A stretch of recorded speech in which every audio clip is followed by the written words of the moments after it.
Hey, I'm Liam, this is Wes, and welcome to the Hey You Guys podcast. Podcast special, the first one we've ever done. Now, usually what we do is we take a look back at the films of our youth, the 80s and early 90s, and I'm sure you've already guessed, the Zack Snyder cut of Justice League wasn't released in the 80s or early 90s, but it's a film we both have very strong opinions. It's just like we had to have a chat about this film. And I mean, just before we get started, what's your opinion on the Snyderverse? Like, where do you fit in on all this? I mean, were you looking forward to this film beforehand, or is it come as just a pleasant surprise? No, to be like Man of Steel, I thought was a great film, and introduced you to Snyder's vision, as it were. Mm-hmm. And I wasn't with what felt like 99% of the population that seemed to have a problem with Ben Affleck as Batman. No, I was early doors. Yeah. I remember when it was first announced, and I remember that first black and white picture came out, and I was like, dude, he looks great as Batman. Yeah. I didn't understand it. I was like, he's a great shout for Bruce Wayne and Batman. The hatred towards him just seemed to be misplaced for me. It's always like that for Batman. Yeah, and you got a point there. Same with Bond, really, innit? And yeah, so with that, the setup for it was we won't mention Doomsday much. But the setup for going into Justice League, I thought was really good, and I was really looking forward to what was coming. And then, just shut the bed. Happened. Yeah, I mean, I felt the same because I mean I'm the same as you. I probably feel even stronger than you about Man of Steel. I love Man of Steel. I mean, I think it's one of my favorite superhero films. I think there are issues with it. I think the famous last quarter, it's a bit too like everything gets destroyed. Yeah, but I still I had no problem with. No, or me. For some reason, it was totally justified. They did so much work on justifying him breaking his neck. Like the whole point was like he's saying to him, like even thematically they dealt with it. It's like you have to choose between Earth and your home planet and me, and you're either going to kill. He even says to me, "It's like you'll have to kill me. You either kill me or I'm going to kill the humans." So he does it, and the sense of remorse is not unsubtle after he kills him. The scream is gut wrenching, to say the least. It's not like he was going, "Yes, I did it." Yeah, no, I didn't mind that at all. I did think the destruction was a little bit wanton, should we say? Yeah. But I still thought it had an impact. And I thought I actually liked it a lot more after watching Batman versus Superman because I thought it laid the groundwork, especially with of course, the Ultimate Cut. Okay. The opening sequence of Batman versus Superman is essentially the ending of Man of Steel, but from Bruce Wayne's perspective on the ground. So thematically, again, it kind of made sense, in terms of building that level of distrust between Batman and Superman. But what I never get is that Man of Steel never got a free pass for that last quarter. Everyone always brings it up, but yet everybody overlooks the absolute dog shit final third of Wonder Woman. Like everyone's like, "Oh, Wonder Woman is a great film," but the final battle of Wonder Woman is absolute horseshit. It's horrible. The whole setup of Wonder Woman was fantastic. Like, totally. On the island, it looked stunning. Themyscira looked like it looked like a paradise. And then you go into the grittiness of the Nazis coming into it and destroying it. Then go into London, explaining. The scene her coming up over the top and stuff is like one of the most iconic moments. I said Nazis. It was World War I. It was World War I. Yeah, it was the Germans. It was them and Russia. But, So, and then like the explanation of why the American is helping the world, helping the British and stuff, and everything like the No Man's Land scene is fantastic. It's one of the best action scenes I think I've seen in the past couple of years. And then you get to the last quarter, and it should have been Rita Repulsa on the moon saying "Grow, my demon, grow" or whatever. Because when the fucking CG horror Ares or whatever turned into that Power Ranger villain. It was bad. I lost it. And it was such a shame as well because the stuff between her and Chris Pine, I forget his character's name, it was genuinely moving. Steve, the moment when he goes up in the plane and he knows he's going to die and stuff, like you know, I'm not an emotional man, and that properly put a lump right through it. And I was like, I am on board with this. But then they have that whole like fight scene is horrible, but everyone gives that a free pass, but they don't give Man of Steel. And as I said, back to front, I think Man of Steel is a really good. I love Henry Cavill. I like Snyder's direction in the film. I love Kevin Costner. I think Michael Shannon has been totally thrown in. I think he's great as Zod. I think he's one of the more interesting bad guys in recent superhero movies. And while Batman versus Superman, and I am talking about the Ultimate Cut here specifically because it does a great job of establishing motivations and actually making any sense of what Lex Luthor's plan was. It's still a bit of a mess, that film. Like, tonally, it does inch, because I don't mind it being dark. I like the idea that they're doing a more grounded Superman, and, you know, basically Superman has to earn his connection to Earth. And they probably do go a bit too dark. But again, you've got to make a movie where Batman and Superman want to have a fight. But I still like that film. I still like where it was going. I thought Doomsday was a bit of a... I enjoyed the manipulation of Lex Luthor. In the really enjoying the portrayal of Lex Luthor. I'm not a hater. I think it's an interesting portrayal. I'm not saying I love it, but I definitely don't hate it. Wasn't a huge fan of the portrayal, but the can you say that? The manipulation that causes Batman to hate Superman and vice versa. Yeah, and all that. And yeah, I appreciate that. And yeah, you can see that happening. Yeah, I don't know. Like I think Snyder deserved the Snyder Cut.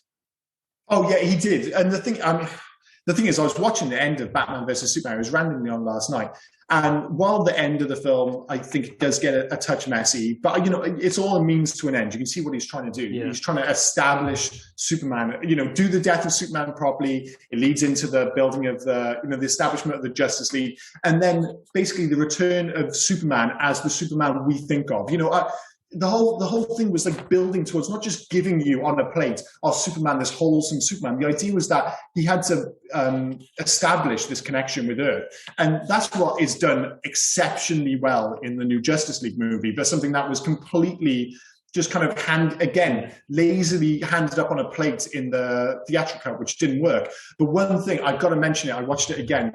One of my favorite action scenes of all time is in Batman versus Superman. And it's when Batman, after he's had, obviously, there's the Martha thing. We know that's an issue. And it is clumsy. There's no two ways. Let's not beat around the bush. It's clumsy. But right after that is the scene when Batman goes in and saves Martha Kent. And takes out the KG Iver, or I can never remember, KG Beast.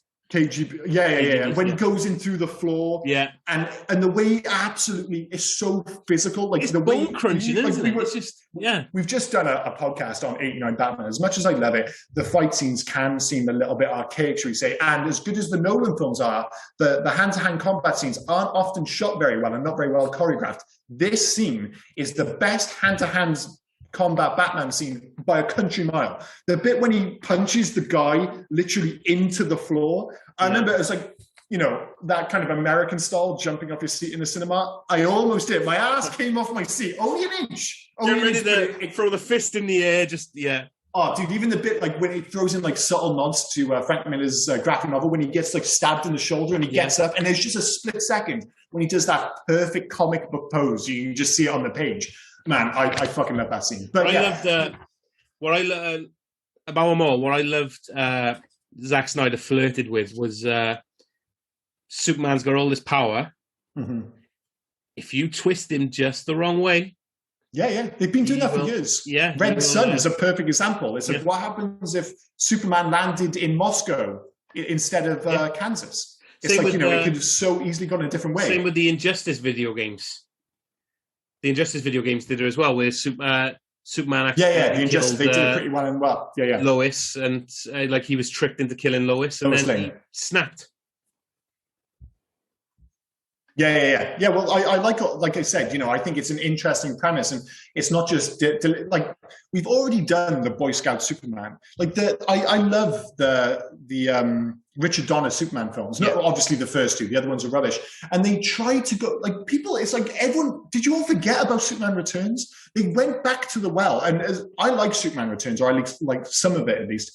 But they proved it just doesn't work in today's world, just to go back and just immediately have the Boy Scout Superman. Here, I like the idea that they're just like, all right, he's coming in, he's they're really going for the whole, he is an illegal alien, in the United States. There's interesting thematic, discussions to have there. And I appreciate Snyder's not the most subtle filmmaker, It's some of this is a little bit on the nose, but he's trying to do something different, and it's something I keep coming back to. The world doesn't need any more Marvel films. Marvel films are good, sure, but there's millions of them. I like the fact that the start point for this, at least with the Snyderverse, was that it felt tonally, visually different, a completely different thing. And one of the worst things they did with the theatrical cut of Justice League was try and make it a Marvel film. And it was a frank, I hated, as much as I love Man of Steel. I really like the ultimate cut of Batman vs Superman. Just to go on record, fucking hated the theatrical cut of Justice League. It was up there. I hated it. 100%. I thought it was dog shit. It was just tonally inconsistent. There was no characterization.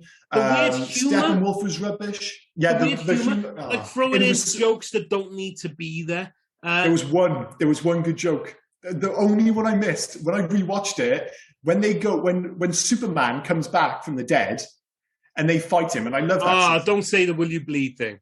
Bleed? I hated that. Okay, but it was just like Wonder Woman was like, he's back, and it's like, I think it was just like, he doesn't remember who he is. And it just cut to Barry Allen. He just looks around and goes, Pet Sematary. And I was just like, it was such a kind of cool little enjoy. I don't remember that. Most people just wouldn't get. And this was before the Pet Sematary movie.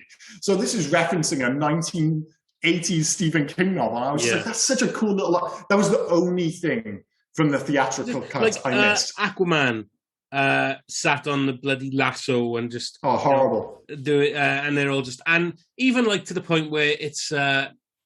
Only Batman really who's fighting to bring back Superman in the theatrical cut. Well, they cut all the, again, it comes back to, and it was something that was missing from the theatrical cut of Batman vs Superman as well, the difference that having motivations, having characterization, they were so lazily drawn out. Cyborg was a non-event. Barry Allen as the Flash was hardly there. He just became a horrible quip machine. It was terrible. Oh my God! In the Snyder cut, I absolutely couldn't stand Ezra Miller as the Flash. His run, not in the Snyder cut, sorry, in the theatrical cut.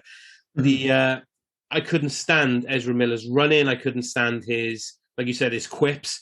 You don't like the way he runs. No, I love the way he runs. No, I love the way he runs. But no, in the theatrical cut, I don't know, it just all felt wrong. But you come into the Snyder cut, you give him 20 minutes more. Mm-hmm. Not even 20 minutes more. You give him actually saving Iris West. Yeah, but it's not just It's not just that though. It's all the little bits. It's especially in the action scene towards the end, the big finale kind of thing. Yeah. It was having those little moments when they're working together, those little moments when they have a bit of dialogue. It's not a quip, it's a conversation. Yeah. And again, coming back to, it's when I try and tell people the importance of watching the ultimate cut of Batman vs Superman. Sorry, I keep cutting back to that. But people are like, is there a lot more action? I was like, no, there's no more action. There's 30 minutes of dialogue, and it's all just little bits here and there, but it just fleshes out the character. It just establishes intent. It just keeps the story moving along. And as much as, a huge amount's been added to this film, obviously it's 4 hours long. Well, funnily enough, the UK version isn't 4 hours long. 3 hours and 56 minutes or something random. When I saw it, I was like, wait a minute, what are we missing? It's because of the PAL setup, isn't it? Yeah. Which is bizarre. So, just in case there's any interest, essentially the old-fashioned system in the UK is PAL. And it's the same reason that some DVDs are shorter than they would be on TV. And Sky, where it's being shown in the UK, they still run it in movies in the PAL format. But what that means in a literal term is that when you're watching the film, it's running at 0.4% faster than the actual cut. So you're seeing the exact same film, but you're seeing it at 0.4% faster than the normal cut. So even though it's imperceptible to you as you watch it, over the course of 4 hours, it cuts what? Five minutes off? 6 minutes off, yeah. It's crazy. Yeah. It's crazy. But go, like, oh god, I'm going for the tag thing now, and I've lost my train of thought. With the Flash, yeah, in the theatrical cut, he had nothing to do except save. That's why they brought in this random Russian family who were living in. Oh, that's the worst. Yeah, so he had nothing to do in the film because of. So all he had to do was push their truck. That was it. But the truck, yeah. To explain why, like. Oh no! What he's got to do, he's got to actually keep going. Well, actually, he's the one who saved them all because he rewound time. And it was such a cool scene. Yeah, that's what I mean. Such a cool cut scene. That out. That was one of the things that infuriated me. It's like, yeah, I know, right? It's easy to blame Whedon, and I will blame Whedon. But the fact of the matter is, this is Warner Brothers' fault because they shit the bed after Batman vs. Superman, and they brought in Whedon, and they've obviously told him, it's like, all right, you need to bring in some of that Marvel humor, Avengers humor that you've had before. And they also told him this film cannot be longer than 2 hours. That is where I get annoyed, because like you said, if you've got 2 hours and he's obviously got tons of footage, and he decides to add in that stuff with the family, like I can thematically go on that journey, the idea of showing what it's like for people on the ground, but you have not got enough time to go throwing in this weird fucking family, and it just did not work at all. And I loved like in the Snyder cut, why he went there. He went there because it's dead. You know, nobody's there anymore. He's there. Yeah, it was all explained. Yeah, and it's just everything. And Cyborg, clearly the linchpin of this film. Yeah, and he was. Like, as I said to you last night via text, he is clearly the thing that brings it all together. Why Joss Whedon or the studio hated his scenes, I don't know. Well, again, they hated a lot because, as you say, they're little things. But it was like you watch the Snyder Cut, you're like, all right, beyond the fact that Steppenwolf looked terrible in the Snyder Cut, the first question is like, well, why is he here? Why is he in this place, which I assume is Russia? Why does he want these mother boxes? Everything was so poorly explained.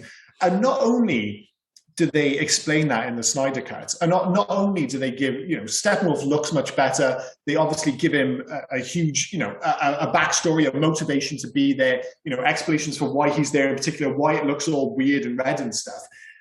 But he does a great job of establishing the wider universe. So when I say the wider universe, I mean on Earth. And I mean, there are points when you're like, this is getting into like Lord of the Rings territory. Yeah. I mean, that great throwback, obviously they introduced Darkseid, which I think is brilliant, kind of having the big bad there. Yeah, because you had that whole fight scene. You had the theatrical cut where that battle was Darkseid, was Steppenwolf, yeah, sorry. Yeah. And it just, I don't know, it just made no sense. I will say, sorry to go on a little bit of a tangent, no, go for it. I'm so fucking glad they stopped calling everything Mother. Oh yeah. Oh my god, that was. Oh yeah, but when you had the Snyder cut and you had that it was Darkseid who was in that battle. Yeah. It felt like, yeah, okay, this guy has really got a problem with this world. Like he lost to this world. He lost this battle. Yeah, and he's actually lost the world. Like he can't find these people to beat him. Yeah. And, like all these things kind of it gives everything weight. It makes everything, all those actions feel important. And again, it's one of those Snyder things, which I feel like he can get away with. The way that's told, that story, it's very grandiose. Again, it made me think of Lord of the Rings, like Gandalf reading it, but instead of Gandalf telling the story, it's Wonder Woman. Yeah. But again, Snyder does a great job of, painting these larger than life figures, like really a kind of heroic grandeur and it's one of the reasons that he changed the format for this film, because everything's about show, they should all be 20 foot tall and stuff like that. And those scenes just added so much, like that backstory about the Atlanteans, about the Amazons, about the humans and stuff as well. It all places that story in part, like you say, as a larger picture, both on Earth and in terms of the wider universe with Apocalypse and Darkseid and all that other nonsense. Why couldn't Wonder Woman have that version of Ares from Snyder Cut? And he's going to town. Why couldn't they just had him and not some guy? I know. He was just moving on. Yeah, but the point is, like, going in and watching this film, like, I went in, I was super excited about this film. Like, I said to my wife months ago when they were talking about it happening, I was like, I was saying, how much would I pay for this film to happen? Like, if you said to me, it's like, all right, if you give me £500 now, I guarantee this film will happen. You'll be able to make it, be able to watch it. I said to my wife, I'd pay at the time. I'm like, I would have paid that much to see. I was so keen because I hated Justice League so much, and for its faults, I was so on board with the Snyderverse. I was like, it deserves to be taught. Like, I wanted to see where it went. And even though I was excited, I did go in with what I'd refer to as being relatively realistic expectations. I'm like, I had some trepidation, yeah. Yeah, because I was like, listen, I think he's going to do a good job. But I was like, at the end of the day, you're talking about a film he's scratching together. It's going to be 4 hours. It's everything he's shot. It's a proper kitchen sink approach. You're going to throw everything at it. And it's going to be scrappy and messy. And honestly, I watched it. I was like, it was so much better than it had any right to be. Because some people have gone on about bad CGI. I didn't see that, see?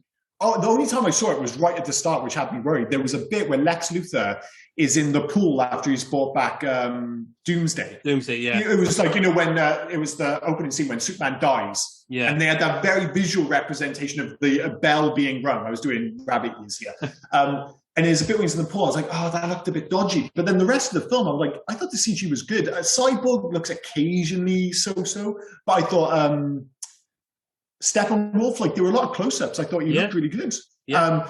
I thought the stuff with Superman was, oh my God. And talk about like scenes, which like, that scene. And there are two scenes in this movie which really got me. The one which summed up everything I wanted this film to be was the return of Superman in the suit. When he walks out, he's in the black suit. And it was like the original teaser trailer where they had the two voices of Kevin Costner and Russell Crowe both talking at the same time. And it was exactly what I've been saying to people for the longest time, is that idea of Superman having earned the love and his love of Earth and human beings. And they literally say that. That's what they're saying to him. It's like, you have to love them like we love you.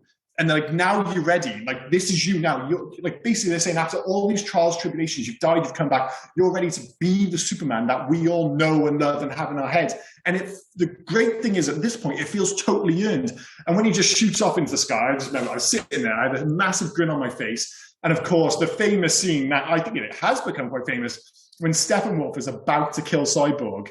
And not Superman impressed. Gets him. When he just not my impressed. God.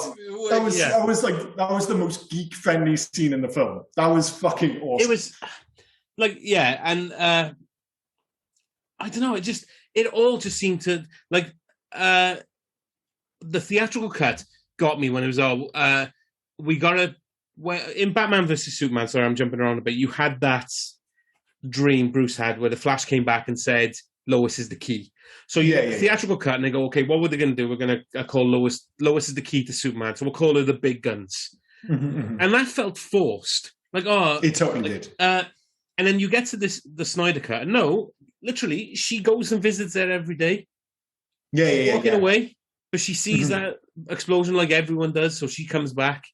And again, we keep coming to the fact that everything is like and let's be honest, maybe it's worked out better in the long run, because even if Zack Snyder had stayed on board, there's no way he would have been allowed to release a 4-hour cut of this film. But by having the time, and maybe it speaks to his, part of being a director, I suppose, is making these films work in like a 2.5-hour format. And I don't think it ever would have worked that well. But in 4 hours, those, again, it comes back to those motivations, explanations. It all adds weight and believability to the world. But even to something as weird as you say, something like the nightmare scenes. Yeah. And that was the other one that the scene between Batman and Joker made me want to see a Batman and Joker film tomorrow. It was electric. That even rescued Jared Leto's Joker from suicide. 100%. He was great. And I've been, again, just to be clear, I hate the Suicide Squad. It's my least favorite DCU film. I'd rather watch that than Justice League theatrical cut, though. Maybe. But they're both, either or kind of thing. But the one thing I always said is, even though I don't think he's great in it, I always said, I think there's a great performance in there, and I would have liked to have seen the extended version of that film. Don't get me wrong, I'm not here for the Suicide Snyder, whatever. Like, I don't want to see the extended version of a bad film. But I was like, I thought there was enough there that I think he could have made an interesting Joker. But this is a different beast altogether. And that scene where he's like taunting him with the stuff about killing Robin. Yeah, and it's not just it's not just as good as Jared Leto is in that scene, and I think it's shot beautifully, is the reaction of Batman as well. Yeah. When he's like, I will fucking kill, like he's so angry. Like he just wants to reach over and strangle him. Even that line, don't send the boy Wonder to do a bat's job. I thought, but yeah, they did so well together. Honestly, like the aesthetic, I think he looks great. Like the hair, the makeup looked great. I thought as I said, the interplay with him. Bulletproof vest, like it just I loved it all. And as I said, I thought that you can make an argument that scene at the end isn't required, and it's not for that film to work. It isn't required. But in terms of just like a cool little, I mean, they literally call it an epilogue. Oh, wait, the epilogue might be after, I'm not sure. No, it is the epilogue, sorry. Excuse me. Do they need it? No. Is it fucking awesome? Yeah. You bet your ass it is. Yeah. I love it. Because it gave a bit of closure as well to poor Joe, and I'm going to butcher his name, Joe Manganiello. Yeah. Because he looked great as Deathstroke. The suit and everything. He looked dope, great. And like you've got him in this fantastic suit for all of 30 seconds. Yeah. And all right, he gets a bit more time, so that's good. And you had the nightmare vision. What I was going to say, I loved as well with the Snyder Cut the father-son dynamic between Cyborg and his dad. Yeah, it was really good. Like you said, his dad realised he made a mistake, so he wants to do better by his son. Now he wants his son to use his gifts to go out and help the world. Yeah. And like heating it to 3 million Kelvin or whatever it was to say, right, this is how we can find it. That was great. That actually gave an explanation. When you get to the theatrical cut, where it's what we can do, we'll just search the web for a little bit and we'll try and find something. It just happens. Yeah. Arthur, can you talk to fish? Arthur, go and talk to fish. Yeah, it's so dumb, and it's even like the people character, like that becomes a thing. It's not just like there's suddenly a people character. It becomes like almost like, listen, I'm trying to get the team together. I'm trying to get this fucking air carrier to work, and it's just like it's not working. I can't get the team together. I can't get this to work. It's not just magic. Like we were talking again in Batman 89. It's like who actually makes the Batmobile? Yeah. Who makes the Batwing that can cut the balloons and all that? In this, it's much more tangible. You see Alfred working on the guns for the Batmobile. And then the Justice League carrier, whatever you want to call it, it's like, dude, we can't get this to work.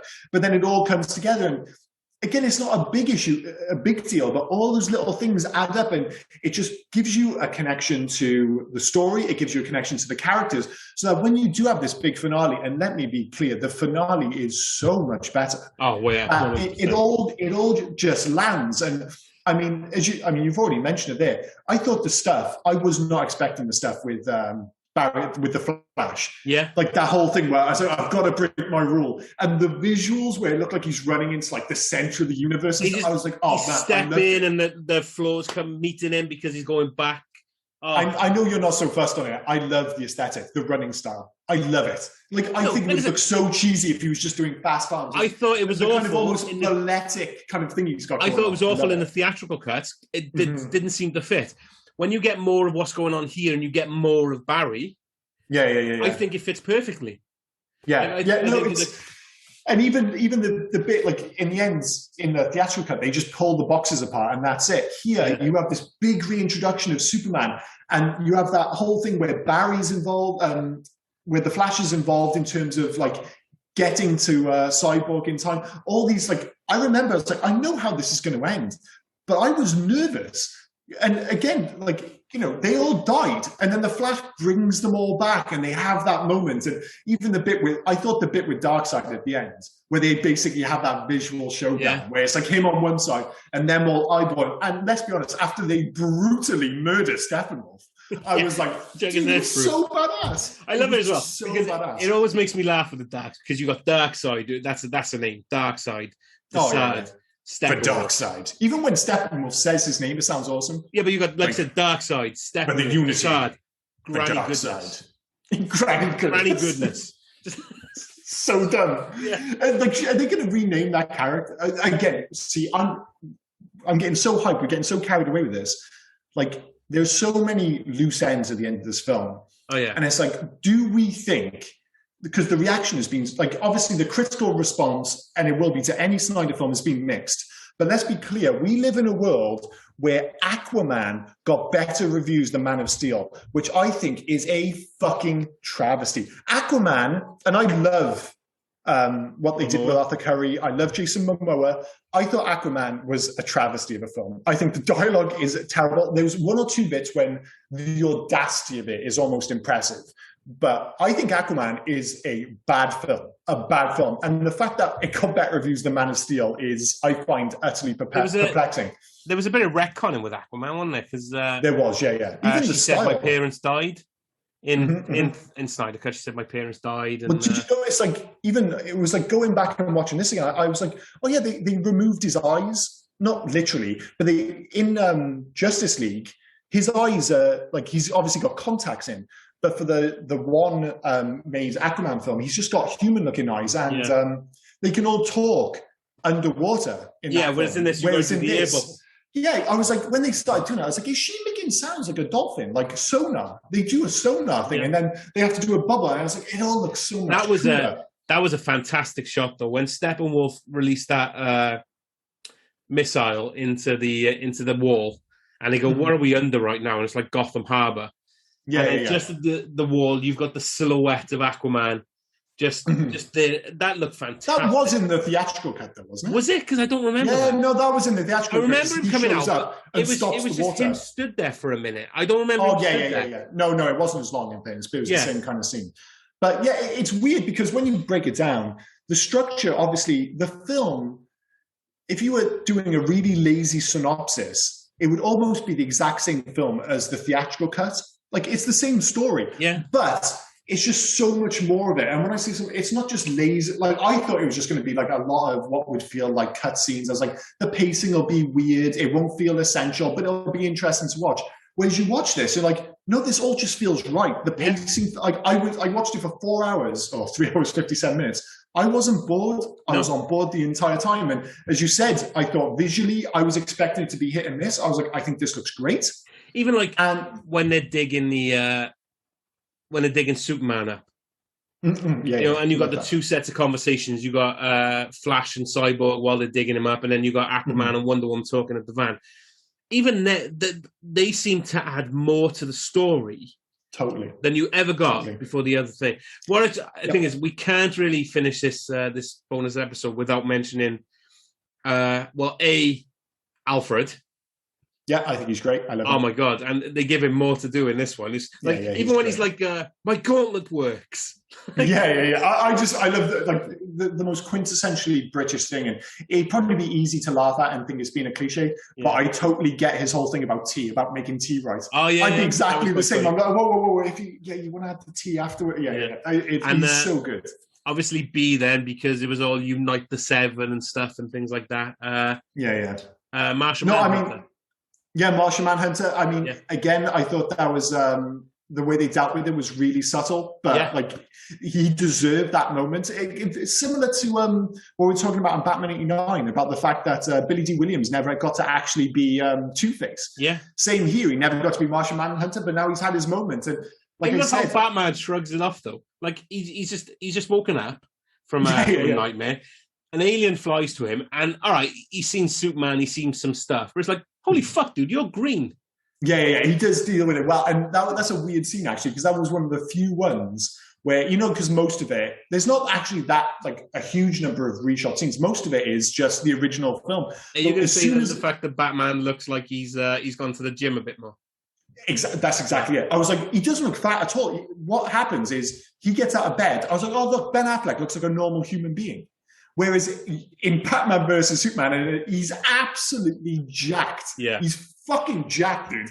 And it was like, to see him, it was like, oh, that must be a reshot scene, because Ben Affleck doesn't look like he's just won Mr. Olympia. Like, that was one of those weird moments. But yeah, I thought they dealt with that really well. It was subtle. Similar with the Nightmare stuff with the Joker. Yeah. It was like a nice thing to have. Was it essential? No. Was it cool to be there? Absolutely. And if anyone deserves to have this like fan service moment, then it's Snyder. Yeah, like go for it. You've got 4 hours. You've got all the footage, but like I said, the amazing thing is that somehow it works. It doesn't feel, to me at least, it didn't feel self-indulgent. It all felt justifiable to me. Yeah. It just worked. Yeah. It was the most, honestly, it was up there with one of the most pleasant cinematic surprises I think I've ever had. And like I said, I went in optimistic but realistic, and I came out, I was like, that was so much better than it had any right to be. Unbelievable. In closing, if this was the film that was released, it would shape the DCEU in a different way going forward. Well, that is the big question, is like, do they... Well, they've already said they've already said that this isn't canon. Yeah. Wait. I know they've said that, but I tell you what, dude, money talks. Oh, yeah, and this has been so popular with fans so far. It's like I said, the critic reviews, as with all Snyder films, is mixed. It's something 55 on Metacritic. The user score is like 9.0. The IMDb score is only just behind Batman Dark Knight. And I know that'll calm down, and a lot of people, they already had bonus for this before it even came out. But it appears that people genuinely like this film. Even I thought people might have been put off by the 4:3 aspect ratio, but I thought that worked as well. It gave it that unique something. You get lost into it. You pay so much attention to what's going on in the film, you don't even realize that it's not utilizing the whole screen, because you're seeing more that way, kind of like. Well, it makes sense. Yeah. There's no two ways. At first, it's strange seeing the bars on the side, but then you're like, okay, he's obviously filmed for the IMAX experience, which it will get eventually, 100%. They're going to show this on IMAX screens when cinemas reopen. Oh yeah. But I get it. It's like, and I think he literally said this. It's like, if you're shooting a superhero, you don't think horizontally, you think vertically. You think of them all in their heroic stands, and Snyder, more so than anyone, is willing to lean into this mythological grandeur of them just standing there looking heroic, and he doesn't worry about whether it looks cheesy. He's like, this is Superman, this is Batman, I'm willing to have that moment. And he does, even at the end of the film. Like, did you notice the bat tank, which was taken directly from Frank Miller's Dark Knight Returns? That was such a cool little nod, just to have it there for one shot. That thing doesn't get used, nothing happens, just stand him on that, that'll do. Stand. Why are we having that? Because it's fucking awesome. Yeah. That's okay, fair enough. And I like the last thing I'm going to say, I did like, it built up the brotherhood without forcing it. Like, the theatrical cut was trying to force, like Barry trying to fist pump constantly. Maybe it happened once or twice. Fist pump.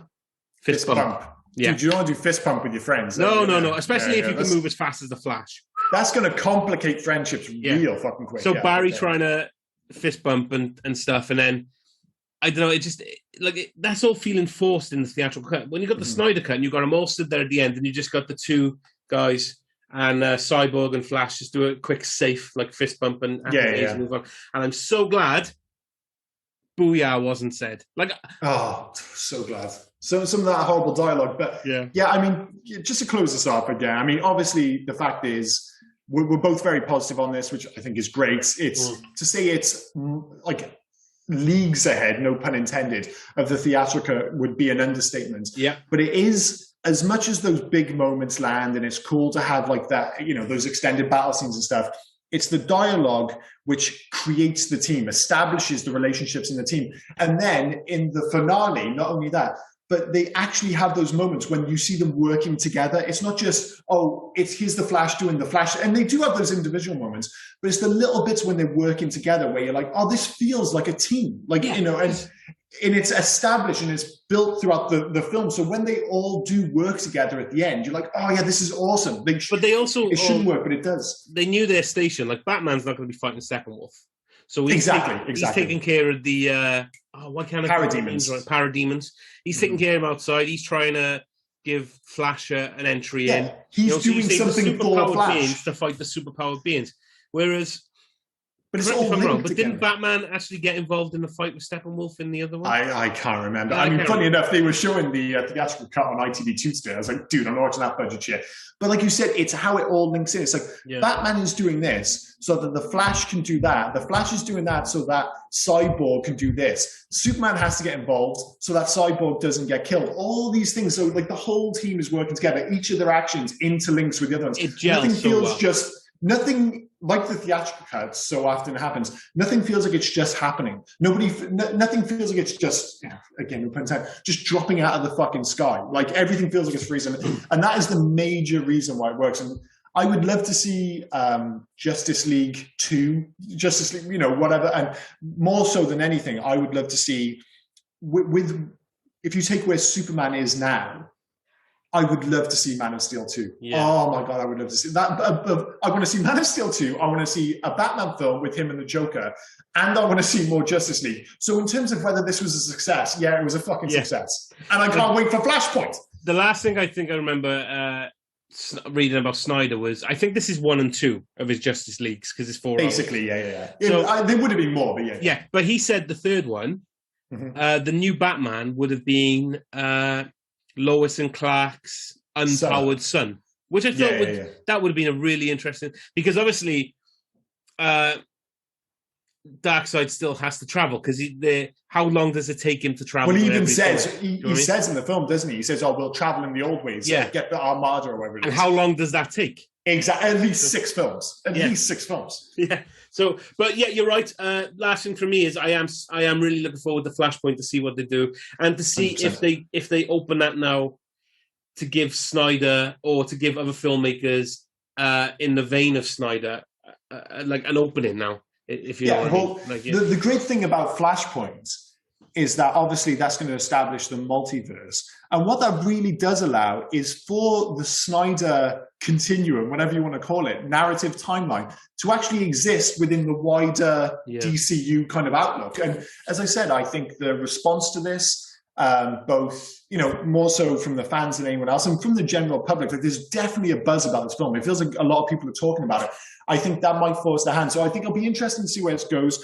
But yeah, like you, I think it's a miracle that this got made. I think it's even more amazing that it turned out as good as it did. Yeah. And if it leads to more, Snyder films, if it leads to more Henry Cavill as Superman, I'm all for it. But yeah, just to be clear, this really was a bonus episode. If you're listening, if this is the first episode of the podcast you've kind of tuned into, we usually do the 80s, the 90s. What have we done so far? The Goonies, Monster Squad, Predator, and just done Batman 89. And next week we're doing Die Hard. So please, if you can, Spotify, we're on all the iTunes. Please subscribe, follow, all that jazz. We're on, and this is usually the bit you're good at, Rob. What else are we on? Feel free to follow us, share, tweet. We're on Twitter, Instagram, and Facebook at HeyYouGuys80s, and feel free to drop us an email as well at heyyouguys80s@gmail.com for any recommendations of any 80s or early 90s films that you think you'd like to hear us cover.